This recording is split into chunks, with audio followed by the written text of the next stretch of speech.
La congregación de Israel se encontró otra vez en medio del desierto, en el mismo lugar donde Dios lo probó poco después de su salida de Egipto.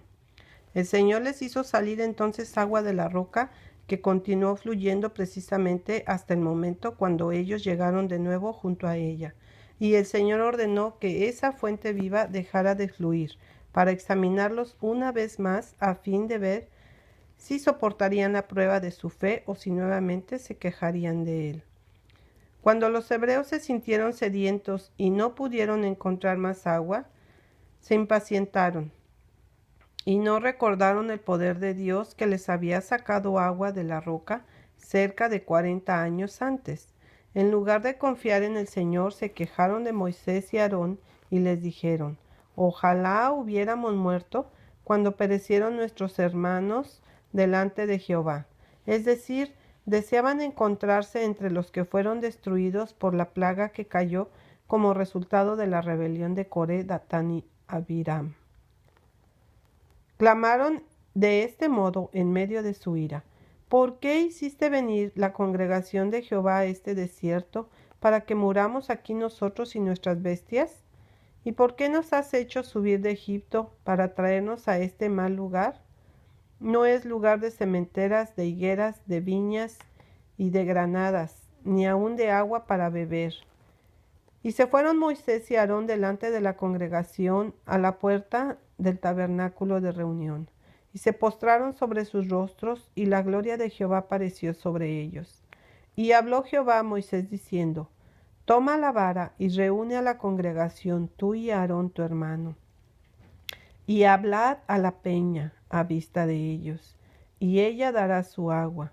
Y le sacarás agua de la peña, y darás de beber a la congregación y a sus bestias. Entonces Moisés tomó la vara de delante de Jehová, como él mandó. Moisés cede ante la impaciencia. Y reunieron Moisés y Aarón a la congregación delante de la peña, y les dijo: oíd ahora, rebeldes, ¿os hemos de hacer salir agua de esta peña? Entonces alzó Moisés su mano y golpeó la peña con su vara 2 veces, y salieron muchas aguas.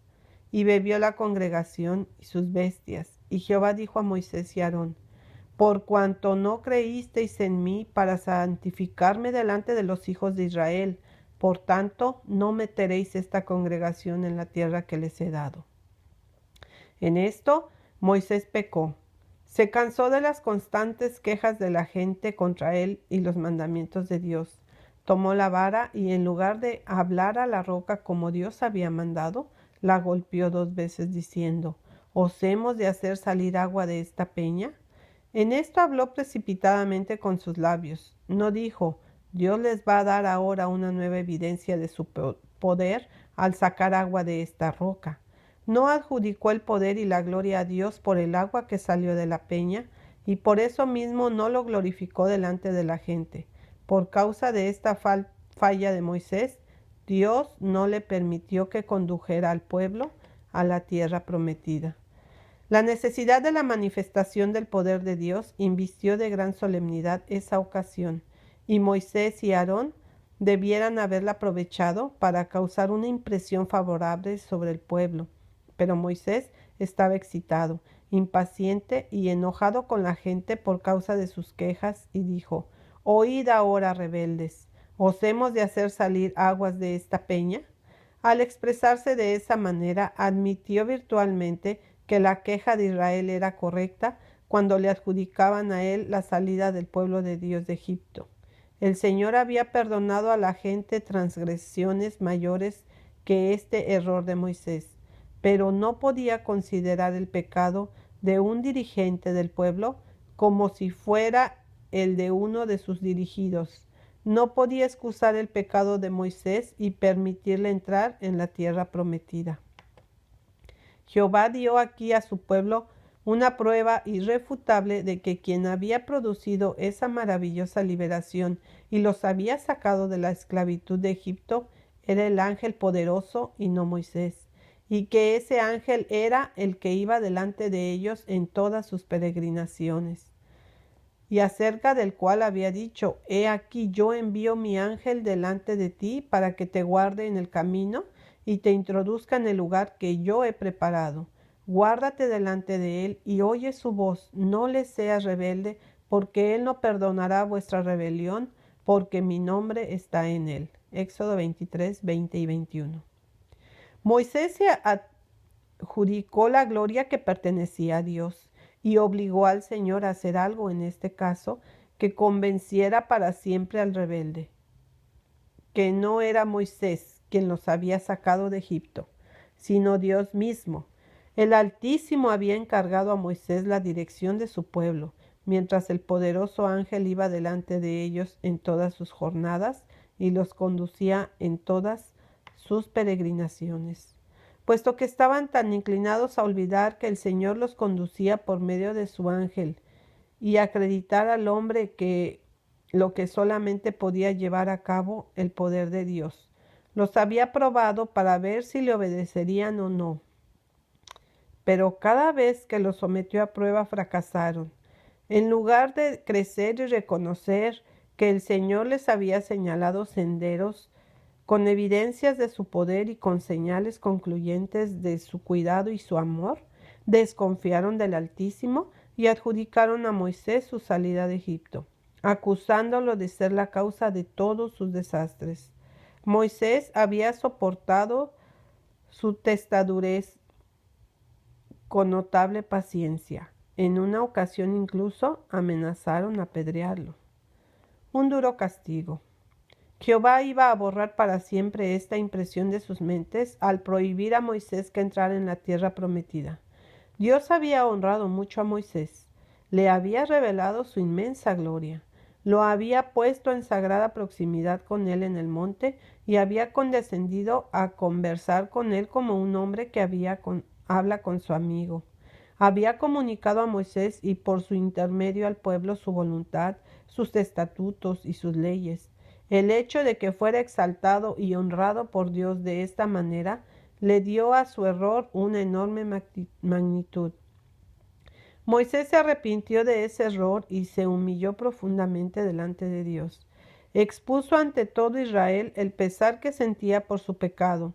No podía ocultar las consecuencias de su falta y por eso les dijo que por no dar gloria a Dios no podría conducirlos a la tierra prometida. Entonces les preguntó que si un error de su parte era tan grande que merecía semejante corrección por parte de Dios, ¿cómo consideraría el Señor sus constantes quejas al acusarlo a él, a Moisés, de las inusuales sanciones del Señor por causa de sus pecados?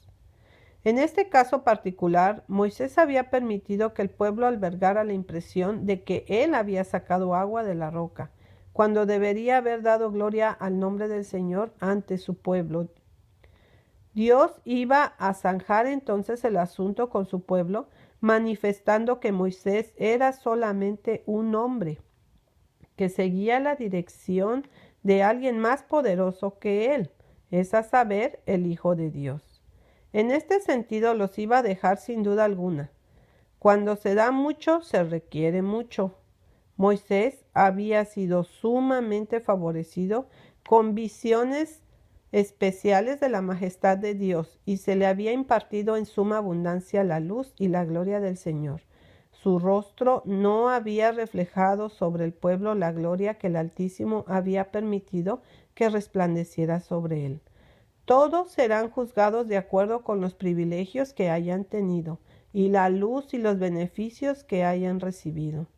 Los pecados de hombres buenos cuyo comportamiento general ha sido digno de imitación resultan especialmente ofensivos para Dios.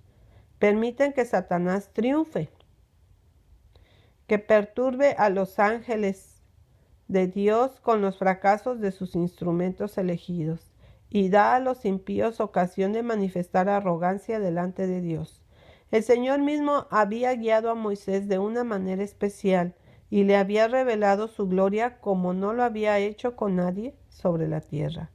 Era naturalmente impaciente, pero se había aferrado firmemente de la gracia de Dios y había implorado con humildad sabiduría del cielo para ser fortalecido por el Señor y vencer así su impaciencia. al punto que Dios se refirió a él diciendo que era el hombre más manso que podría encontrarse sobre la faz de la tierra. Aarón falleció en el monte Hor, porque el Señor había dicho que no entraría en la tierra prometida, porque como Moisés había pecado cuando salió agua de la roca en Meribá, Moisés y los hijos de Aarón lo sepultaron en el monte, para que la gente no cediera a la tentación de llevar a cabo una gran ceremonia en torno de su cuerpo y cayera así en pecado de la idolatría.